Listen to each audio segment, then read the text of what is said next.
शिवाजी नगर के महदेवा गांव में 35 वर्षीय कोरोना पॉजिटिव युवक की इलाज के अभाव में मौत हो गई। इधर निधन के बाद पूरे गांव में दहशत का माहौल कायम हो गया है। इधर ग्रामीणों ने आक्रोश व्यक्त करते हुए बताया कि निधन के 24 घंटे बीत जाने के बाद स्थानीय प्रशासन की ओर से गांव में सुरक्षा को लेकर कोई भी मुकम्मल व्यवस्था नहीं कराया गया है। सिर्फ पीड़ित परिवार को एक एम्बुलेंस भेजकर प्रोटोकॉल के तहत मृतक युवक की दाह संस्कार कराने की बात कहा था।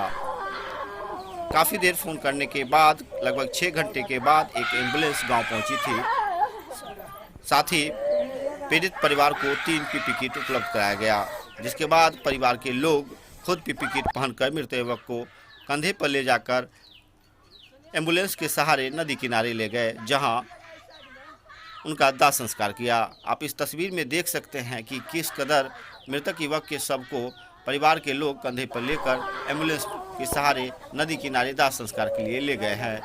इधर ग्रामीणों ने आक्रोश व्यक्त करते हुए बताया कि निधन के बाद सुबह से ही समस्तीपुर से लेकर स्थानीय शिवाजी नगर के बड़े पदाधिकारी, प्रखंड विकास पदाधिकारी, प्रखंड चिकित्सा पदाधिकारी एवं स्थानीय पुलिस को सूचना दिया, लेकिन सूचना देने के बाद भी कोई भी बड़े पदाधिकारी या स्थानीय प्रखंड के कोई भी पदाधिकारी गांव आना मुनासिब नहीं समझे। ऐसे हालात में भी पीड़ित परिवार के साथ साथ पूरे ग्रामीणों को छोड़ दिया गया है। वहीं सुरक्षा एवं अन्य सुविधाओं को लेकर कोई भी मुकम्मल व्यवस्था नहीं की गई है। ग्रामीणों ने आक्रोश व्यक्त करते हुए कहा कि ऐसे समय में भी पीड़ित परिवार को पूछने कोई भी पदाधिकारी नहीं आए हैं। सिर्फ एक एम्बुलेंस और पीपी किट उपलब्ध कराया गया, जिसके बाद परिवार के लोग खुद पीपी किट पहनकर किसी तरह मृतक युवक को कंधे पर लेकर एम्बुलेंस के सहारे पास के गांव के करे नदी किनारे ले जाकर उपस्थित डॉक्टर के समक्ष प्रोटोकॉल के तहत दाह संस्कार किया। ग्रामीणों ने बताया कि सरकार के द्वारा निधन के बाद प्रोटोकॉल के तहत दाह संस्कार कराने की बात कही जाती है, लेकिन प्रोटोकॉल के नाम पर सिर्फ एक एम्बुलेंस चालक को भेज दिया गया, वहीं एक डॉक्टर को सिर्फ भेजा गया था। इधर आक्रोश व्यक्त करते हुए ग्रामीणों ने बताया कि 24 घंटे बीत जाने के बाद भी गांव में अब तक किसी भी तरह की कोई व्यवस्था नहीं कराई गई है। ग्रामीणों के द्वारा जब फोन से पूछा गया तो सिर्फ डॉक्टरों के द्वारा यह कहा गया कि गांव में कैंप लगाकर सैंपल जांच लिया जाएगा। रात में आया है, उसके बाद पता लगा है कि इनको कोरोना हो गया है, लेकिन रात से लेकर के और सुबह में इसको मृत्यु हो गया। लेकिन अभी तक सुबह से हम लोग फोन कर रहे हैं, लेकिन कोई भी पदाधिकारी आने के लिए यहाँ पर तैयार नहीं है। अभी तक कोई पदाधिकारी का कहीं पता नहीं है। हम सरकार से अनुरोध करना चाहते हैं जो कम से कम आकर के यहाँ पर हमारे गाँव को सुरक्षित किया जाए। इस समाज को जो कहाँ तक क्या पॉजिटिव है या नेगेटिव है, मैं सरकार से यह नहीं तो हम लोगों को ऐसे हालत में सरकार छोड़ दिया जाए, जब हम लोग मरे तो मरे। ये मरने के लिए छोड़ दिए गए हैं, जब एक आदमी को देखने के लिए अभी तक कोई प्रशासन नहीं आया, कदम उठा रहा है, देखने के लिए कदम नहीं उठा रहा है, तो हम क्या उम्मीद कर सकते हैं हम अपने सरकार से। क्या नाम है आपका? गणेश प्रसाद सिंह। सर कि यहाँ सुबह 9:30 बजे के करीब इनका मृत्यु हो गया। यहाँ के चिकित्सा पदाधिकारी डॉक्टर गणेश पजियार है, उनको कई बार फ़ोन किया गया, लेकिन वो यही कहते हैं कि अभी आ रहे हैं, अभी आ रहे हैं, लेकिन अभी तक उस पर कोई एक्शन नहीं ले रहे हैं। ये आधा घंटा पहले भी उनको फ़ोन किए थे, बोले आ रहे हैं, अभी तक नहीं आए। तो यहाँ के BDO साहब थे, थाना था, जिलाधिकारी कह रहे हैं। हाँ सर, जिलाधिकारी को फ़ोन किया गया, उन्होंने फ़ोन रिसीव नहीं किया। जिलाधिकारी को भी फ़ोन किया गया, वो फ़ोन नहीं रिसीव किए। यहाँ के थाना वगैरह उन सबको भी सूचना मिला, लेकिन अभी तक कोई रिस्पॉन्सिबिलिटी नहीं ले रहे हैं ये लोग। यहाँ कितने बजे घटना, कैसे घटना घटी इस बारे?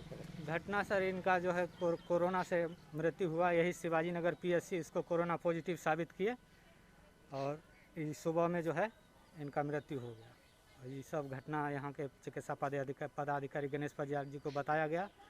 वो बोल रहे हैं कि अभी हम व्यवस्था कराते हैं, अभी व्यवस्था कराते हैं, लेकिन कोई किसी तरह का व्यवस्था नहीं करा रहे हैं अभी। क्या नाम है आपका? जी मेरा नाम अमित कुमार हुआ।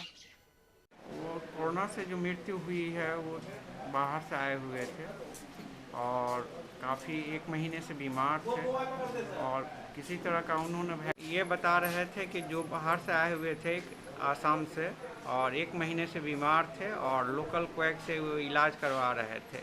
इस संबंध में वो किसी भी आदमी से अपना जो है परिचय नहीं दिए थे, न वो PSC किसी आशा फैसिलिटेटर या आशा को जो है इसकी सूचना नहीं दिए, जिसके कारण जो है उनकी स्थिति खराब हो गई और साथ ही जो उन्होंने एक भी वैक्सीन नहीं लिए थे, जिससे कि उनको लास्ट में जो है मृत्यु को प्राप्त होना पड़ा।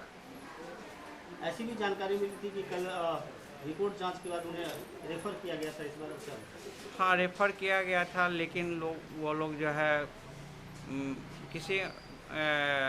किस कारण से वो लोग DMCH नहीं गए, ये कहना मुश्किल है क्यों नहीं गए। फिलहाल अभी क्या स्वास्थ्य विभाग की ओर से कार्य है? फिलहाल उनके दाह संस्कार के लिए हम लोग जो प्रोटोकॉल है उसके अनुसार उनका काम कर रहे हैं और उनके अगल बगल जो भी लोग हैं उनको जो है कांटेक्ट ट्रेसिंग कर करके उनका ये RT-PCR रैपिड एंटीजन टेस्ट करवा करके फिर हम उन लोग वैक्सीनेशन के लिए आगे क्रियाकलाप करेंगे। हमारे एक पंचायत में आज एक डेथ हो गई है जो कोविड से हुई है। एक्चुअली वो बाहर से आए हुए थे जिनके जो मृतक हैं। तो हम तो बस यही संदेश देना चाहेंगे कि जो भी ऐसा जिनका भी ट्रैवल हिस्ट्री होता है, जो बाहर से कहीं से आते हैं, तो सबसे पहले वो टेस्टिंग करवाएं। जैसे कि उनके बारे में बताया गया है, जैसे जानकारी आई है अभी कि वो बाहर से आए थे, उन्होंने टेस्टिंग नहीं करवाया और जब उनकी तबीयत ख़राब हुई तो उन्होंने किसी से जो है ये शेयर भी नहीं किया। जैसे आशा फैसिलिटेटर हैं या फिर PHC है, उनको आना चाहिए, लेकिन उन्होंने किसी लोकल प्राइवेट डॉक्टर से इसका इलाज उन्होंने करवाया। और कल भी जब उनको रेफ़र किया गया तो उसमें भी उन्होंने जो है वो बाहर नहीं गए, कहीं दिखाने के लिए नहीं गए। और इसलिए जो है हम तो ये संदेश देना चाहेंगे लोगों को कि वैक्सीनेशन कैंप जगह जगह लगता रहा है, वहाँ भी जल्द ही लगाया जाएगा। तो सभी लोग बढ़ चढ़कर इसमें हिस्सा लें और वैक्सीन लगवाएं, इसके साथ टेस्टिंग भी करवाएं और मास्क लगाएं, सोशल डिस्टेंसिंग का पालन करें। ठीक है, धन्यवाद। फिलहाल अभी क्या अभी जो कोरोना का जो प्रोटोकॉल है कोविड का, उसके हिसाब से जो है उनका दाह संस्कार का जो है उसकी व्यवस्था कर दी गई है। कुछ ही देर में वो संपन्न हो जाएगा। और इसके अलावा जो है जो उनके संपर्क में आए हुए थे, उसके लिए हम लोग वहाँ जल्द ही संभव है तो कल ही हम लोग करेंगे, वहाँ पर टेस्टिंग के लिए कैंप लगवाएंगे ताकि अधिक से अधिक वहाँ टेस्टिंग किया जा सके। और जहाँ भी निकलेगा ऐसा अगर पाया जाता है तो फिर उसको कंटेनमेंट जोन घोषित करके और आवश्यक कार्रवाई आगे की वहाँ की जाएगी। अपने ग्रामीणों की भी बातों को सुना और पदाधिकारियों की भी बातों को सुना, लेकिन सबसे बड़ी बात यह है कि निधन के बाद शिवाजी नगर प्रखंड कार्यालय में BDO, प्रखंड चिकित्सा पदाधिकारी और रोसड़ा थाने से पहुंची पुलिस दिन भर मौजूद रहे, लेकिन ऐसे हालात में भी गांव आना न जाने किन कारणों से वो मुनासिब नहीं समझे। सिर्फ प्रोटोकॉल के नाम पर गांव में एक एम्बुलेंस को भेजा गया था, जहां प्रोटोकॉल के तहत मृतक युवक का दाह संस्कार कराने की बात कही गई। लेकिन सबसे बड़ा सवाल उठता है कि कोरोना संक्रमित के बाद, निधन होने के बाद पीड़ित परिवार के साथ साथ पूरे गांव के लोगों को इस कदर छोड़ना, क्या कोरोना पर रोकथाम लगाया जा सकता है?